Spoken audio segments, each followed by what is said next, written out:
Let me welcome everyone. Let me welcome you to the Future Trends Forum.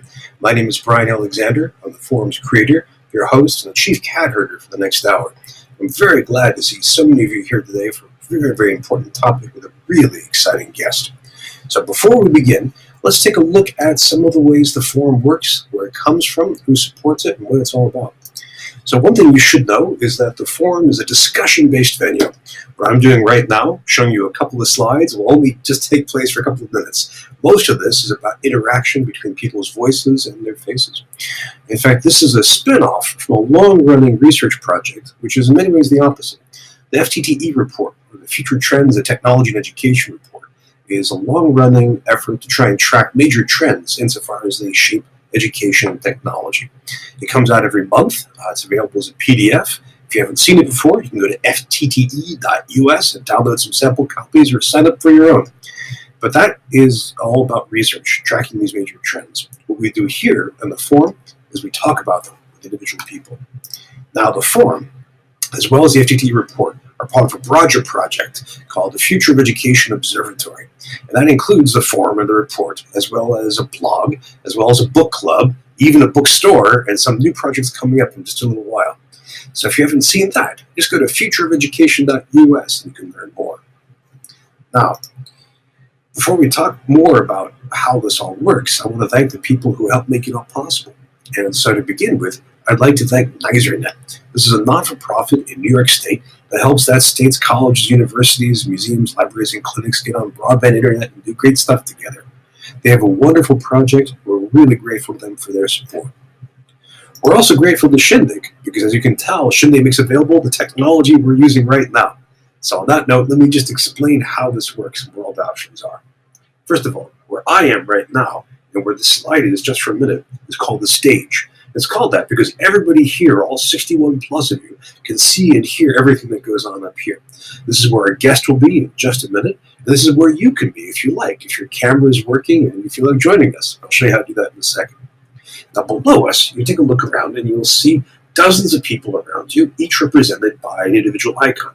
Some of them may have a person, so you can see, for example, Jeremy Dean. Some of them may have a silhouette, like Emily Hunt. Each of them represents one or sometimes more people around a single side. Now, if you'd like to talk to one of those people privately, this is pretty neat. You can just simply double-click on their icon. And if they feel like talking to you, their microphone and camera are working, your two icons will click together like Legos. You'll have your own private audio-visual bubble, which is pretty neat. Now, if you want to talk to everybody else, look at the very bottom of the screen. You'll see running along in a white strip, and it has a few different key options. So let me just take you through three of them. On the leftmost edge, you'll see a number. Right now, I think it's 68. And if you click that, up will pop two boxes. The box on the left will give you a kind of film strip view of everybody here. So you can mouse over and see Robert DeRosa, you can see Regina Harrington, you can see Tom Tobin, all kinds of great folks. But to the right of that, you'll see a chat box where you can type in chat and have a text-based conversation with everyone who's sitting next to you. That's about 18 or so people at once. And that's often a good place for people to share informal observations, to float questions or ideas. And often we find people who share URLs and links to other resources that come during the course of the hour. So that's a pretty good place to have informal conversation. Now back to that white strip. Next to that button, you'll see a question mark with a circle around it. If you click that, up will pop a little box that lets you type in a question or make a comment. The way that works is, if you have something you'd like for us to put in front of everybody, including the guest, just type that in, hit submit, and we'll put it in our queue. And when the time is right, I'll flash it on the screen for everyone to see, and I'll read it out loud so everyone can hear it. Now, best of all, next to that little circle, you'll find on the white strip a question, a hand, just a hand-based button. If you press that, that tells us that you'd like to join us here on stage. So if your microphone is working, your camera is working, and you're in a great spot where you can talk out loud, click that, and we can beam you up on stage, just as easy as can be. In fact, right now, we can have up to 4 people here at a time. So it could be you, it could be myself, and 2 guests as a kind of pop-up panel. So you can use the video, you can use the ask button, you can use the chat box. All of those are ways to interact. And if that's not enough, head on over to Twitter. So we've already had some activity there. Just use the hashtag FTTE, and people there will have questions and comments and share their thoughts. So that's, right now, we have 3 different ways plus Twitter to participate. That's the whole idea of this conversation. That's the whole idea of the technology. If you're providing the technology, we're really grateful to you, Shindig. We're also grateful to our supporters on Patreon. If you haven't seen Patreon, it's a crowdfunding site like GoFundMe or Kickstarter. And the idea is to continuously fund a creative project or creative person, in which case the project is my work in the future of education and technology. So people contribute as little as $1 a month just to keep all the lights on and the machines humming. And you can see some people give even more than that. In this slide, you can see folks like Kyle Johnson, Laura Amir, Chris Lott, Corey S., Matthew Henry, Rodney Hargis, Jimmy Kim Han. We're grateful to them for their support. If you haven't seen it before, go to patreon.com/Brian Alexander. Take a look around. We'll be grateful to you if you can sign up and support us. So that is who supports Future Transform. That's where it comes from. That's how it works. Now let me introduce you to this week's guest. I'm delighted to have Joshua Eiler here. He's the director of the Center for Teaching Excellence and adjunct professor of the humanities at Rice University, and he is known for a new book which looks carefully into the science of learning. And this is a whole field that we've been touching on a few times over the past couple of years. What we're learning about how humans actually learn through neurology and through other forms of scientific investigation. So we're delighted to have him up here. I can't wait to hear what he has to say. Let's bring him up. Welcome. I'm so glad that you can make it. I'm so glad to see you. Yeah, I'm glad to be here. Thank you for the invitation. I appreciate it. Well, the first thing I have to ask you is, are you actually at Rice right now? Are you on campus? I am indeed. My luxurious office. And let me guess, it's probably not snowing there. It is not snowing. It's a little cooler than its average 80 degrees, but it's not snowing. Okay. Well, when I introduce people on this program, I often mention their CV, or I talk about their title and what I think they're best known for. But what's even better is when you get to say what you're working on. So why don't you introduce yourself to people by saying what you're going to be working on right now, or the next few months, or the next year? Sure, yeah. Well, I'm very grateful to be on this side of the book writing process where I get to have conversations with people. So that's something I'm looking forward to over the next few months. I think in terms of a new project, I've been doing some thinking about the creative and artistic side of teaching to kind of pair up with this look at the science of learning. So what form will that project take? Will that be, say, a podcast series or a book or a class? I think both, maybe a class and a longer project. I don't know exactly a book, but at least some writing on the subject. Oh, excellent. Well, I see from Twitter that you looked at our recording last week, or you joined us last week. Yes, I did, with Jesse, yeah. Oh, he's fantastic on the creative side of teaching, so. Absolutely. Well, when you're as part of this research, what's your frame? I mean, what do you spend most of your time doing? Are you spend most of your time teaching classes? Are you helping faculty? Or are you conducting research? Or are you writing open source software? What's most of your schedule look like these days? Right, that's a great question. I think one of the reasons I love working in the Center for Teaching Excellence is that no 2 days are the same. So certainly the bulk of my work is supporting faculty and grad students in their pedagogical development, everything from individual consultations to larger events on campus. But there's also a fair mix of teaching. We have a graduate certificate in teaching through our center, so we work with grad students. I teach undergrad courses in my discipline as well. So there's a mix of that and research. But really, we like to support and enhance all the work that our faculty are doing here. Do you work with any particular branch of the faculty or across the curriculum? Across the curriculum, including continuing studies. So we're here for everyone who teaches anything at Rice. Nice. I'm going to avoid raising the subject of the Chinese CRISPR biological experiment, which just snared a Rice professor, and I'm not going to talk about that, as tempting as it is. I'd be grateful for that, Brian. Thank you. But instead, let's cut to your book. Congratulations on it. It's a wonderful feeling to be on the other side of the publication process. I know it well. Thank you so much. And thinking about it now, and based on the feedback that you've gotten from some of your readers and from some of your audiences. Mhm. What are some of the right now? What are some of the most practical takeaways you've gotten from your research? I mean, look around. This session we'll have people here who are faculty, who are librarians or technologists, and they're thinking, should we be reconfiguring our slides with a certain number of bullet points or images, or should we be thinking about chunking video into different lengths because of attention span? What are some of the practical takeaways that you came up with? Right, sure. I think I think any good discussion of teaching and learning ultimately comes down from theory to what we actually do in the classroom. So I think some great practical tips. I have a chapter on curiosity, and none of the findings here. I mean, if you're familiar with the scholarship on teaching and learning, the idea that I would say the research on curiosity says that we should focus on questions is not earth-shaking or groundbreaking in any way, but the scientific premise behind it, the biology, the psychology of curiosity, helps us figure out what kinds of questions we could ask, how to take questions that we might be using in discussion and tweak them to elicit or to prime a response more geared in curiosity. There's also a chapter on failure, and I think a really practical takeaway here that ranges, and so the takeaways really range everything from we should be providing more feedback and fewer grades because the natural way we learn has much more to do with feedback that we are given on our progress rather than an evaluative stamp that I've hit this bar. That's not that's not how learning actually works. Grades, you could argue that grades are a type of feedback, but not exactly the feedback I'm talking about.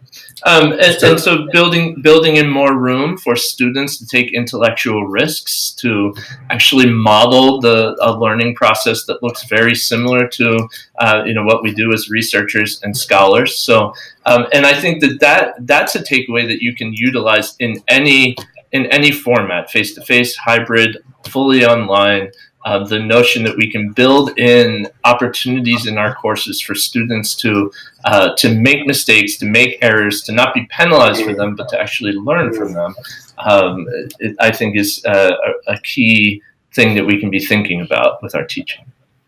So questions and failure. And speaking of questions, but not so much of failure, sure. Although you're welcome to fail everybody, let me just invite everybody to participate with your questions. So I showed you on the bottom of the white strip menu options, all the different ways you can contribute. We already have one question coming up. Elaine, I just adjusted something. Let me know if that worked for you. But please, this is a great time to put in your questions. So if you have a question about questions or a question about failure, or if you have other examples or issues that you'd like to raise, this is a great time. Please feel comfortable doing so. And I'll have plenty of questions, but the important part here is for you to have your own. So while people are thinking about this, and there are quite a few, about 90 folks here, let me just ask, when you're thinking about questions, I mean, this is one of the great pedagogical tropes, is how do you shape the right question?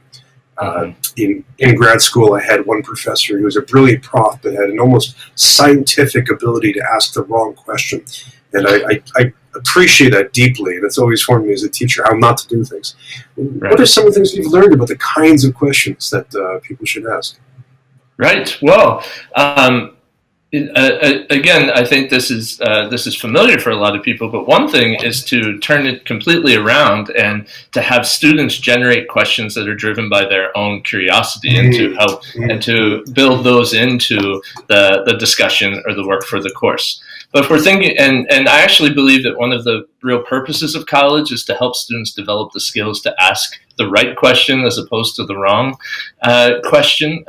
So I think that's a key driven from the curiosity research. But if we're thinking about our own questions, much more in the way of open questions rather than closed-ended questions, which shut down both curiosity and discussion right off the bat. Closed-ended questions, meaning what was the name of the guy in the red shirt on page 51? Right. Those can help get students warmed up, I think, for more constructivist or more insightful discussion questions down the line. But primarily what we're thinking about questions, and this can be a little uncomfortable for, especially for those who are new to the classroom, but asking questions that we don't actually know the answer to ourselves, and letting students get in the middle of a problem or a question and really wrestle together our way through several answers or different kinds of responses to that question. So the more we can generate and access and help our students can the pool of those kinds of questions, I think the research supports that approach to building knowledge for sure. I have a whole stack of questions to follow up on that, but before I can do it, we have a bunch that are coming up from the community right now. Okay. And to begin with, let's put up one from Jonathan. Jonathan asks, can you give an example of how to build in opportunities for students to fail during class? Sure. Yes, I think any kind of in-class assignment that is low stakes or no stakes offers at least an opportunity for students to take intellectual risks and fail. But more specifically, there are people who are doing a lot of research right now on failure-based pedagogies. And my favorite is an area called productive failure that a scholar named Manu Kapoor in Singapore is working on right now. And it's totally an in-class strategy where he will teach a concept on day one. And then on day two, when students come in, he will give them a problem they've never seen before on the concept that is related to what they studied on day one, but only partially. So they have to access their prior knowledge, but he knows, and they know that they're not going to be able to solve the problem. And in that failure, when he then debriefs and teaches the concept and walks them through the answer to that problem, everyone individually is figuring out what he or she needed to know in order to solve that problem. So productive failure in that they cannot solve the problem, but they figure out what they needed to know. And because of that, it's encoded more deeply in their memory. So when they come to a problem that looks similar again, they'll remember it more quickly. It's a really interesting area of research. So that's one specific example. But the more we can give just kind of open-ended, questions without answers, problems that students need to just try things in order to even attempt a solution. Whether or not they get to the right solution, I think for any pedagogy of failure, whether or not they get to the right solution eventually is less important for the work of that day's class than the things that they're trying to do to get to that solution.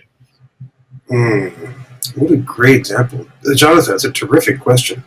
And since we're talking about questions are popping up all over the place. We have one from Tom Tobin, who asks, hey, Joshua, how did your background in medieval studies influence your writing of the book for a general audience? Any Gawain and the Green Knight Easter eggs in the chapters?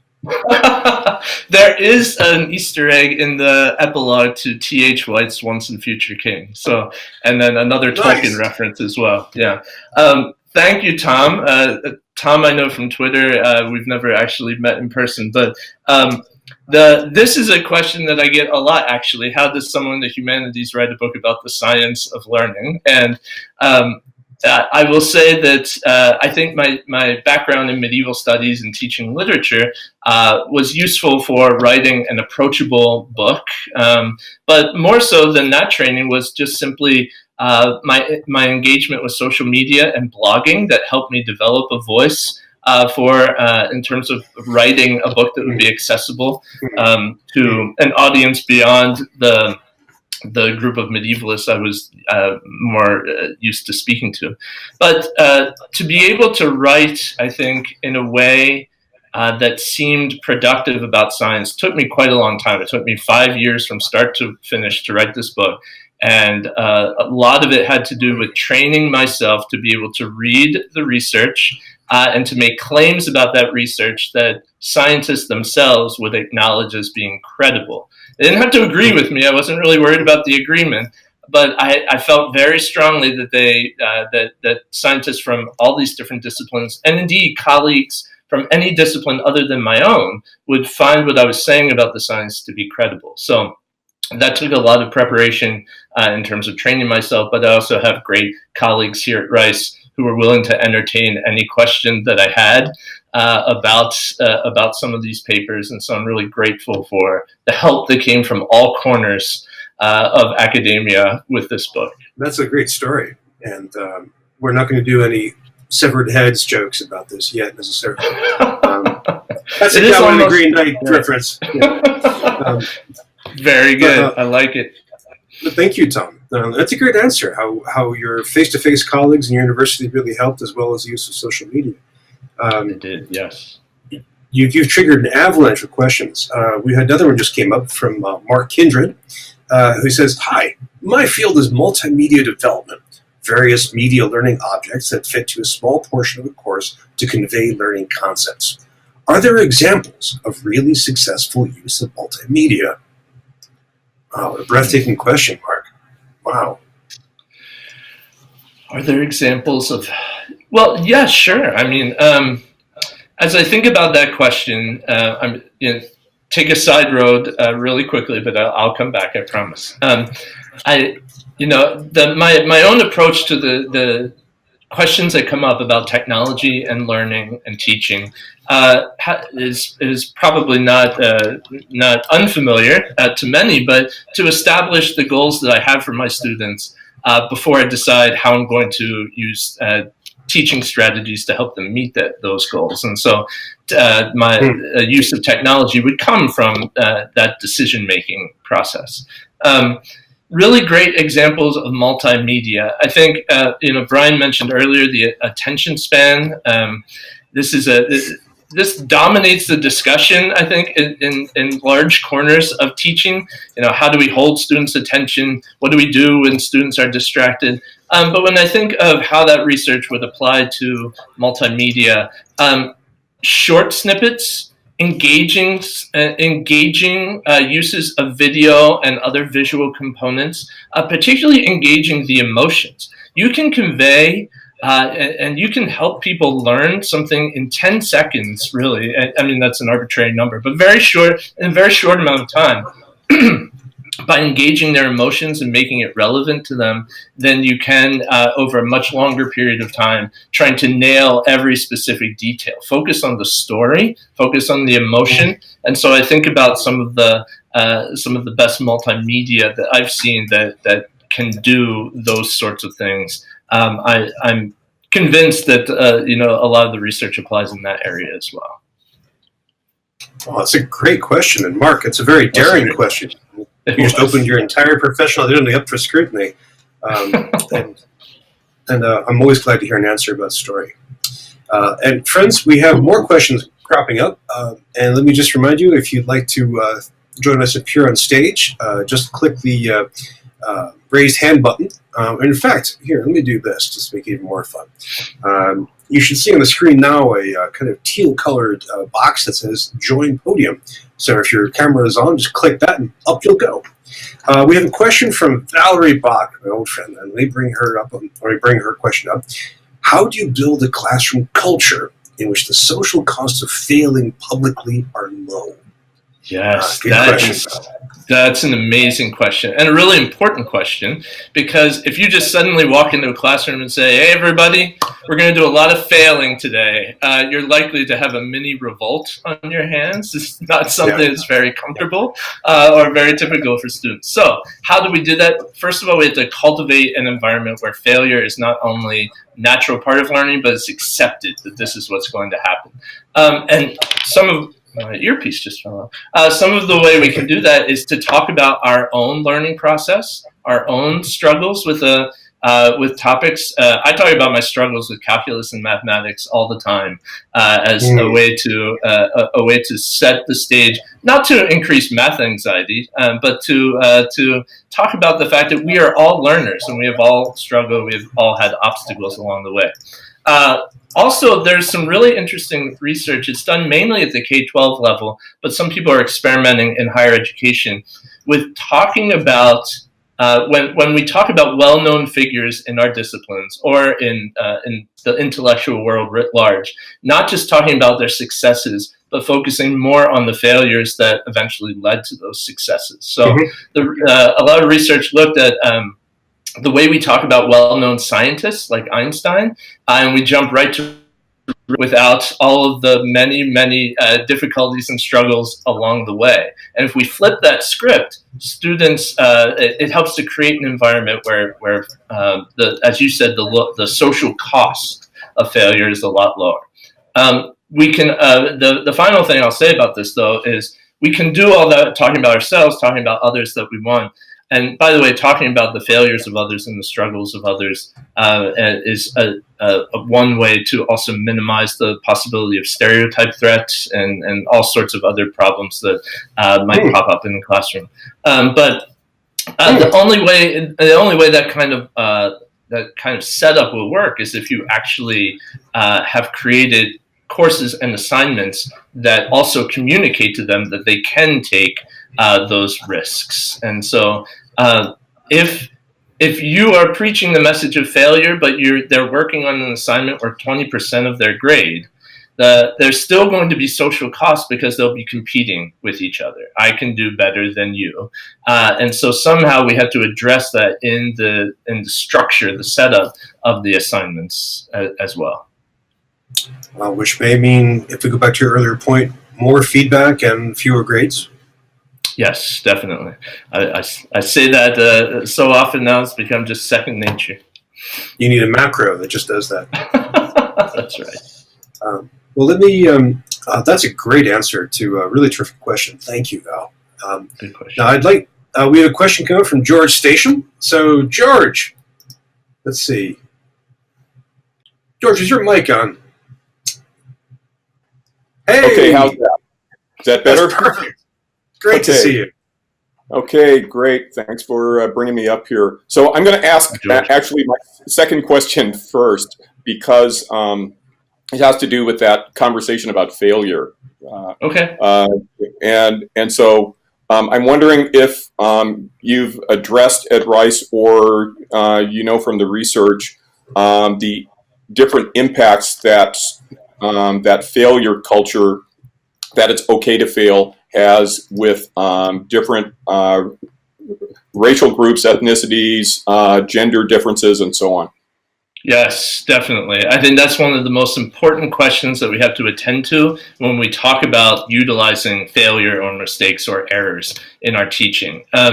And so there are two things. First is when I talk about failure, and I'm able to go into more depth about this in the book, I don't mean that people should have the opportunity to fail entire courses or entire majors, or that would be a really privileged position to take. That certainly some students could afford to do that more than others. And so, what I mean are those kinds of opportunities within individual sessions or in courses where students can take risks and not be penalized. So it's more on us to create those opportunities than anything else. I'm also specifically using the word failure to try and help destigmatize it a little bit, though it does carry this register with it for sure. So that's the first part of the question, is that we definitely have to attend to this and to note what type of failure I'm talking about. The second, though, is that a lot of the research does show that if you do the work of communicating with students, working with them to talk about failure as being useful and beneficial for their learning, if you do that work, then the strategies that we're talking about here have been shown to be beneficial for students from underrepresented groups. Less competitive approaches, more collaborative approaches, more constructivist kinds of teaching strategies where they're involved with the building. All students are involved with the building of knowledge rather than just being given knowledge and expected to do something with it. And also the types of teaching strategies that involve them with the work of the discipline, making it relevant for them. All of those, the research has shown to be helpful across many of those racial and gender categories that you're asking about. Great. Okay, thank you. That helps a lot, and it definitely helps that you clarified the risk of that high percentage item failing, something that's going to literally change your grade in a course, or whether you succeed in the course, versus the really low stakes, and for that to be okay, establishing that Right. culture. Thanks. That really does help a lot. Thank you, George. Okay, so the question I led with that got Brian to ask me is actually more about Rice CTE writ large and professional development for faculty. And I wonder if how Rice handles different, quote, classes of faculty, meaning tenure track faculty who may need professional development for one reason versus lecturers or adjuncts who may need or want professional development for another reason. Basically, I'm asking more. I'm a long-term lecturer, so I got a dog in the hunt, and so I'm wondering how Rice CTE would support me as opposed to tenure line faculty who tend to have a lot of other resources at their disposal. Well, how do you guys do it? No, I think that an effective teaching center needs to create programming that extends across the board for all people who teach at the university. And the way we address this question is to create some programs, workshops, events that will appeal to everyone, regardless of whether it's here we call it the teaching track, non-tenure track versus the tenure track. But then we also will design programming that we know will be of use to lecturers, non-tenure track faculty. So one of the important criteria for promotion on the teaching track is to engage with some sort of scholarly activity connected to teaching. And so as a teaching center, we work with faculty to set up some of those research designs to work on some of the scholarship of teaching and learning. So there's that kind of programming. There's things, specific courses like large introductory level courses or lab courses that are taught primarily by lecturers and non-tenure track faculty. So there, we're also creating programming that we know will help a particular group of faculty. But I do think, and we try to do this here at Rice, that a teaching center needs to be available and needs to create successful programming for faculty across categories. And so I see my job is to help all teachers at this university, regardless of what track they are on. But that is not to say that a teaching center should ignore the realities of the academic world as well. And so I have looked at teaching portfolios for those non-tenure track faculty who are looking to move up the ladder here at Rice, given feedback on teaching philosophies, things like that. So, excuse me, we have that sort of programming available as well. Okay, and so I guess to wrap up, and Brian, this is the follow-up I was hoping for here. So my follow-up to that is how is it really going? How do you know the lecturers and non-tenure track are really taking advantage of it? Do you know that your non-tenure track really have the time to participate? Do you offer stipends to lure them in? It's like, how do you know that it's going okay? Right. So two answers. We do have stipends for some of our programming, but not much of it. So we kind of utilize those, and we do get a fair number of non-tenure track faculty for those programs where we offer stipends, and recognize that is an incentive to join. For the larger question, though, we keep really careful track of the data of who attends our events, and we use information to help market, to help contact individuals who either are active users and we want them to help spread the word, or who aren't yet using the services and want to talk to them about what we're offering. Right now, we sort of do a yearly appraisal of those numbers, and right now it's about evenly split between non-tenure track and tenure track faculty who make use of our services and programs writ large. There's differences among disciplines. I'm echoing Brian's wow on that. That's 50-50, about 50-50. That's amazing. Yeah. Right. I would 50, expect 50, it would do more towards the tenured. Yeah. Oh yeah, no, we have an amazing core of non-tenure track faculty here, and we really want to support them in any way that we can. And you do. Great. Okay. George, thank you for your questions. Yeah, thank you so much for all this discussion. This is outstanding. Thank you. Thanks, George. Excellent. And I'll step down. You can see this is for me, the real power of the forum is that we have people from around the world who ask great questions. And speaking of which, we have another question. This is from the wonderful Nate Angel, who has a question about, let's see, K through 12 and privatization. Some folks are promoting the idea that privatized K-12 education will generate better learning outcomes than public. Does your thinking about pedagogy lead you to thoughts on privatizing education? Right. Okay. That's a big question.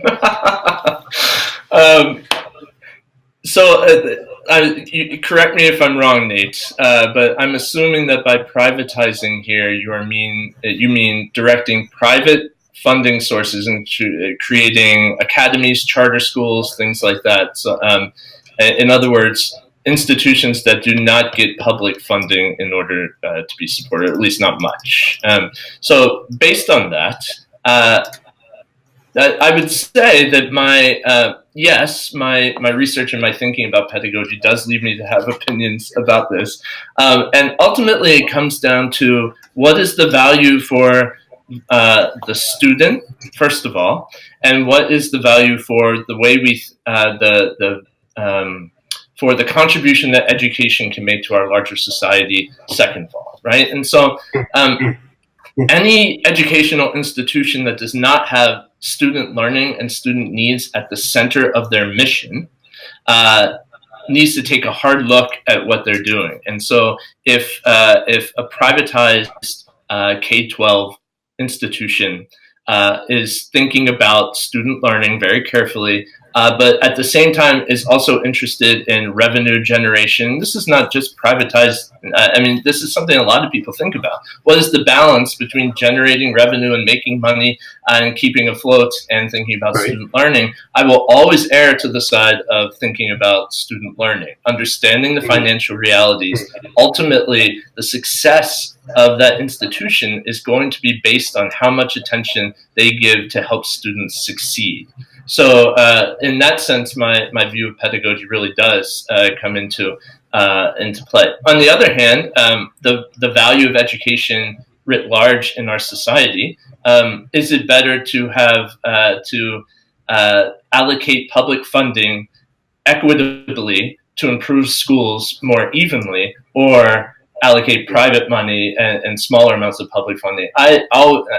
Universally, I am on the side of allocating public funding equitably to improve schools evenly, and that will be tied to teaching goals, learning goals, and ultimately what we think education is even for. What's the meaning of it? What's the purpose of it? Which should be, number one, to help students pursue meaningful lives, and number two, to build a citizenry that can intellectually navigate the rigors of life in the world, of being a citizen. And so I'm more on the public side of that. That's a really, really rich answer. Nate, you asked a question which went right to the heart of teaching and learning. Thank you. Thank you, Nate. And we have a question from Changhong Shi. Let me see if I can bring her up on stage.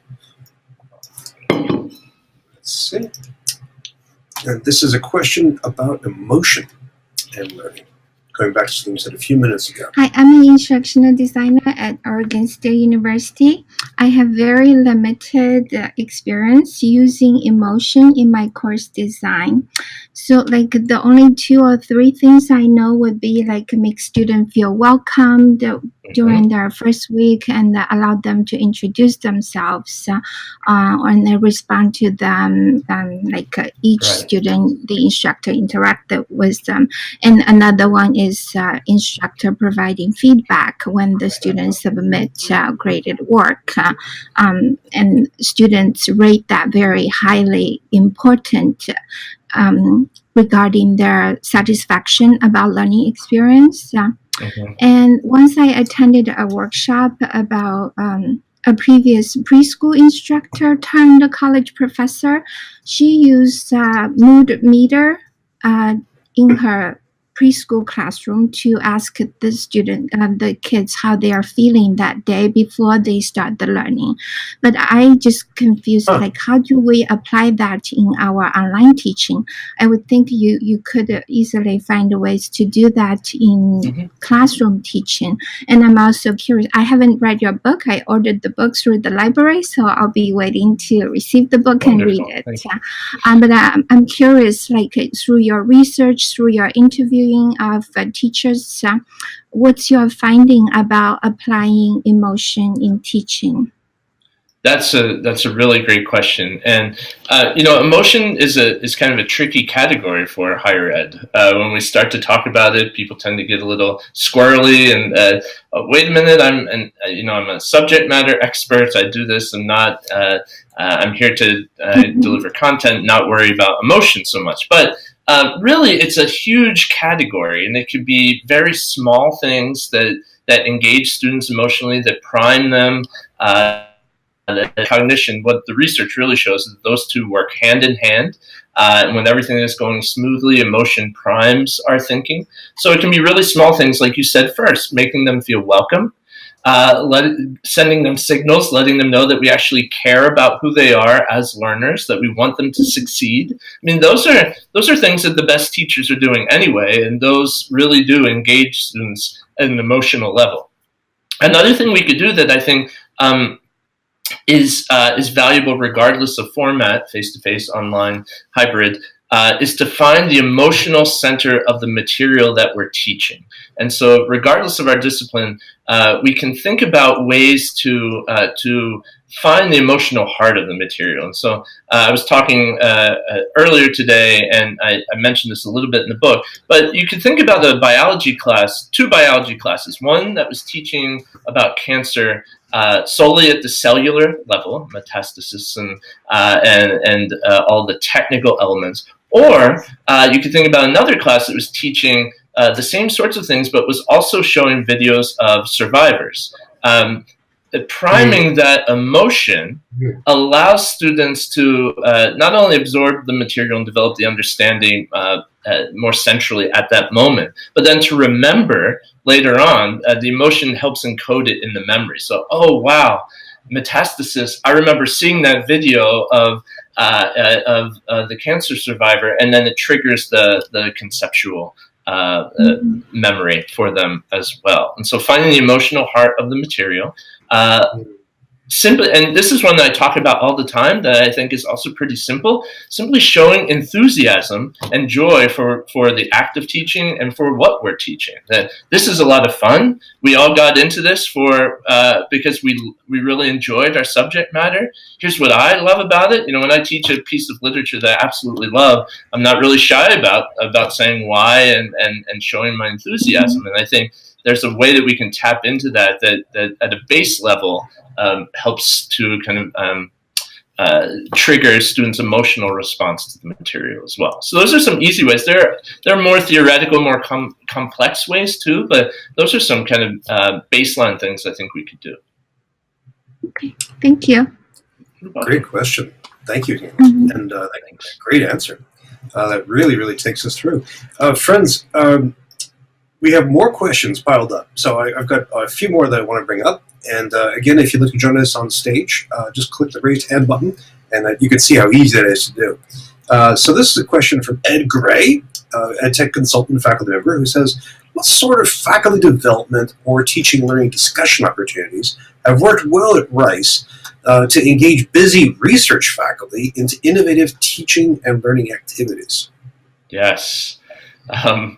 My approach here with our teaching center is that one of the values of having a teaching center at a research institution should be that we are a hub of teaching-related research. And so that means having a library that we've built. That means being a resource for the educational components or the broader impact sections of grants, sometimes even being co-PIs on them. But it also means having research be the foundation of everything we do. So the one One series that we found has worked really well in this regard is our What's New in Research on Teaching and Learning series, where we choose a question that we know our faculty are really interested in learning about. For example, last year we did one on motivation and grades, where we dive in and synthesize a lot of the research and do an hour-long, partly interactive, but also just presentation on what the research actually says about some of those questions. This year we did one on what the research actually says about the effectiveness of lectures and what it can and can't tell us about that.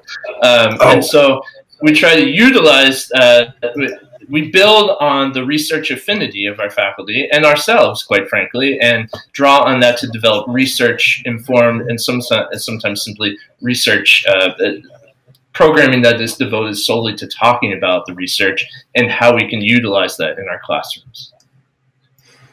Well, that's a really solid answer. And again, Ed, thank you so much for a really good question. We have also Myron Williams, a longtime participant in the show. I'm really glad to hear from you. And Myron asked a question. Let me put it on the screen here. Teaching graduate students from shame-based cultures, failures are often seen as embarrassing to the tribe. The same is true when we ask questions in which there are no answers. Any help? We offer a grad certificate in teaching and learning through our teaching center. It's four credit-bearing courses, so 11 credit certificate here, and it draws PhD students from all disciplines. And so I've seen this firsthand, and there are some disciplines and really just natural affinity of those scholarly communities that you're talking about, where the notion of kind of diving into a question like that and offering an answer that might not be correct is intimidating and sometimes fear or anxiety inducing as well. So again, we model that process, right? We model that process for them by having them ask us questions about what is it could be anything from what does the literature say about X? We've never read the literature yet on X, but we're trying to kind of work our way through what some of those possible responses would be. So modeling it in that way, starting small, starting incrementally with what some of those questions would look like. Like we do an activity, we spend a few weeks on course design for an introductory level course with the idea that they'll develop a sample syllabus by the end. And we start with a meta question. What is the meta question of your course? What is the overarching umbrella question that you want students to kind of be coming back to as a touchstone over and over again? And we start there. Philosophically, it's a big question, but practically, it's kind of a small activity. Okay, let me think about this. Let me wrap my hands around this before I start to think about learning goals and what I want my students to achieve in intro bio, right? And so we take it incrementally as well. We also we make use of our wonderful interactive classroom to put students from, we intentionally put students from very different disciplines together at the same table to talk about these questions, so that when a biologist is talking to a philosopher, there's less at stake from a disciplinary perspective in offering a wrong answer than there is if you have a whole group of biologists sitting together, right? Because of that social pressure from within the discipline for getting the answer right, and vice versa for a group of philosophers sitting together. So are those, we try it. Go ahead. No, just a quick. Is that live video like we're doing now, or is that recorded video on YouTube? Oh, they're all in the same room with us. It's face to face. So it's live. Okay, good. Yeah, live. Yeah. Thanks. Sorry to interrupt. This is just fascinating. No, it's okay. And speaking of interruptions, friends, we have about 9 minutes left. So now I have at least one killer question from me and an even better question from one of you coming up. So now is your chance if you want to get them in. And I think that was a really powerful question that really strikes to the sociology of learning, and I really like the way you respond to that. We have a question from Steve Ehrman, and let me see if I can bring Steve up on stage to ask us, because as usual, he has a devious question that really strikes hard. Let's see if we can, and we'll see where Steve is right now. just if you're new to the forum, friends, it's pretty typical for us to have conversations across multiple time zones. Steve, where are you today? I'm in my home in Silver Spring, Maryland. There we go. Welcome. I'm working on a book too, and Great. one of the questions that I've been with since the beginning is, what is it that I'm hoping the book will do to be an addition to the literature, to affect my readers in the way that something else wouldn't have influenced them. You were very self-deprecating when you were describing your book. Oh, these are learning science findings that a lot of people would already know if they paid some attention to learning science. So I didn't get as much of a feeling for what you saw as being the contribution of this book. How do you see it as being something better, different and better from what's already available? Yes, good, very good question. I had a very clear objective in mind. That when I first started in the teaching learning center world, and I was reading a lot about pedagogy and I was observing a lot of courses, I often had the question, not how did something work, but why did certain things work and others not work as well? So, I mean, there are lots of handbooks. How do you do peer instruction? How do you do discussion? How do you do X, Y, and Z? And so they'll walk you through all the steps that you need to do to implement this proven strategy. But that wasn't really my question. My question was, why does it work? Why does peer instruction work so dramatically when others don't? And I wasn't finding a lot of answers, a lot of why answers to my questions. And so that question was really what set me out on my path to writing this book.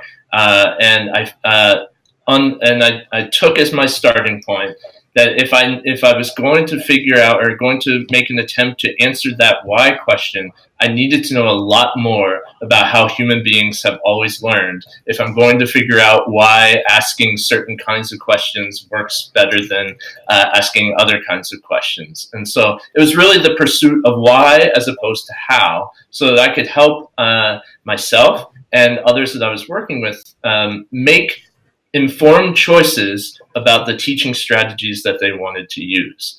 And as a partner to that, it was also a belief on my part that if we knew more about both those strategies and why they worked, and that research was rooted in the learning sciences, we could also, the two things might also be true. One, we could design better pedagogies in the future. If we took those principles and as our foundation point, and two, it could serve as I say this half jokingly, but as a kind of inoculation against educational fads. Lots of things come down the pike all the time, and I hope my book gives a framework for assessing some of those things that come down the line. Right, that when we see something new come. That we're sort of wrestling with, asking questions about, does it match up with what we know about how humans learn? And if it does, let's give it a try, see what happens. If it doesn't, let's ask some important questions about it before we subject hundreds, possibly thousands of students to it. So that was at the heart, and that's the contribution that I hope that it makes. It's certainly been the basis for a lot of the conversations that I've been having. Yeah, and obviously the same way of thinking helps you evaluate new technologies that come down the pipe. Right, absolutely. They can be really pretty and glittery, but basically be another version of lecturing or of a library or whatever. Yes, definitely. Before, or its strengths and weaknesses historically. Great. That sounds really interesting. Thanks, Steve. Great. Very deft question, Steve. Thank you. And I need to follow up with you, Steve, when your book is ready, so I can have you as a guest in the program. Thank you. Now we are at the end of the hour, friends. We have time for one last question, and this question is actually from me. And the question is, if we look forward 10 years, I'm building a bit on Steve's question, if your book and other books like it that examine the role of science of learning, what we actually know about learning, if we take them seriously, what would higher education look like in about 10 years? Yeah, I think, well, it's both. I don't think it'll look from the surface very different. So if you were just to observe, if you were to see it from a bird's eye view, it might not look all that different, actually. But if you got on the ground and were talking to instructors, department chairs, and students in classrooms, what you would find is there's very different work happening in the classroom. So you would, if we're talking face-to-face environment and online environments too, that on the surface, not much might have looked different, but I'm using these kinds of assignments now, and I would have never done that before. I used to lecture from start to finish. Now I sprinkle in some of these very specific activities because I know there's evidence to support their use. And so it's taking what I think is already bubbling at the surface, which is and I actually saw Jesse talk about this last week. And I know he and I have friendly disagreements about the term evidence-based, but that it's already bubbling at the surface that we should be more evidence-based. But what does that really mean? I think that if we take the work on the science of learning seriously, that what we will see is people making these choices because they're rooted in research and evidence, and that research looks is an addition to the research that says, here's a strategy that I've tried in the classroom and it works. This research, the science of learning, would say, and you should do 10 other things like it because students learn best when they are in environments that are similar to that, right? And so it's going to be a broad expansion of our strategies. It's going to philosophically shift, I think, our approach to the teaching learning environment, even more so than I think we're moving now. And I think the work changes a little bit on the ground. Maybe we'd see more, the field of the scholarship of teaching and learning would expand. Become more popular. Right, I think so too, yes. Maybe there'd be more centers like the one that you run. I can't, I'm certainly a strong advocate there. Well, maybe one way to help support people. Thank you for that answer. That's a great vision. Looking forward. Thanks, Brian. And well, we are out of time, sadly. So I have to thank you. Very fast. Yeah. Well, people in the forum have fantastic questions and they do great thoughts, and they work particularly well when we have wonderful guests like yourself. Thank you so much for your time. Thank you for all your answers, and thank you for your work. If we want to buy your book, we have ways to buy it, and we'll do that. And if we want to follow your work now, what's the best way? I think my Twitter account, which I know is on the forum, is a great way to engage in conversations. I love to talk to people about this stuff. I think the only way we move education forward is to collaborate and have meaningful discussions. So that's a great way. Or just reach out via email, jeiler@rice.edu. Very nice. Very nice. Well, once again, thank you for your time, and we look forward to following up with you in your new project. Thank you very much, Brian. I appreciate the invitation. My pleasure. Take care. Thanks. Now, friends, don't go away because we have one more thing to do. We have to show you what's happening over the next week. We have to explain to you what is on deck, and we have quite a few things. So let's bring that up. So next week, which is back on Thursday, December 6th, we'll have Jamie Height, who is the co-founder and CEO at eCree, which is a fascinating bit of digital technology aimed at improving student writing. There's nothing quite like it. This may be one of the leading edges of technology and education. Please come back for that. Now, our book club, meanwhile, is continuing to proceed. We're in the middle of Zam Tufetchki's Twitter and tear gas. We are right now in her discussion of how different movements and protest movements have used technology, including social media and mobile devices, to really affect change. It's a fascinating, deeply moving, really salient book. Please join us if you haven't already. Now, on our bookstore, we have Tufetchki's book, we have Josh's book, we have all kinds of books, so head there, especially if you're looking for Christmas presents for your academic friends and family. Now, if that's not enough for you to do and to think about over the next few weeks, we have all kinds of things going on social media. You can see us here on Twitter. We have discussion groups on Slack, LinkedIn, and Facebook that build up questions for these events. So you're welcome to join us all there. In the meantime, thank you all so much for these great questions for our terrific guest. It's always a pleasure. We'll see you online, and we'll see you next week. Thank you. Bye-bye.